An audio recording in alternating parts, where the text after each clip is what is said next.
Faça barulho aí que o inimigo vai fugir. Faça barulho aí que a glória de Deus está aqui.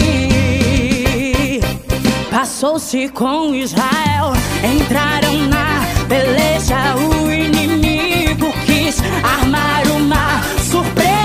Chegou Samuel e um pedido fez. Clamou ao Deus do céu, livrando o povo de Deus, sacrificando holocausto. O mistério ali, Deus ouviu Israel pra derrotar e impedir. Ouviu uma trovoada, a terra estremeceu.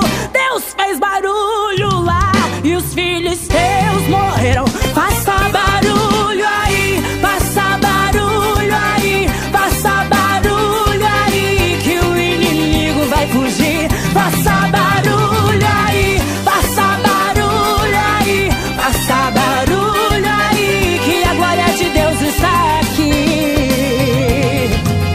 Eliseu profetizou bênção em Samaria. Aqui no celeiro não, mas faltará farinha. Um tal de capitão, ele até duvidou, não creu, perdeu a bênção. Olhou, mas não provou. Uma grande explosão houve no arraial, ruídos de cavalos, algo sobrenatural. Um fogo santo que queima, é forte o calor. Faz barulho dando glória em nome do Senhor. Faça barulho aí, faça barulho aí, faça barulho aí que o inimigo vai fugir. Faça barulho aí, faça barulho aí, faça barulho aí que a glória de Deus está aqui.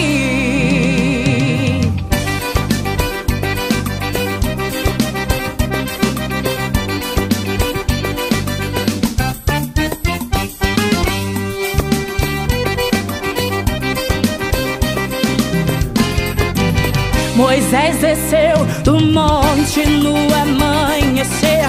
O lugar fumegava com fogo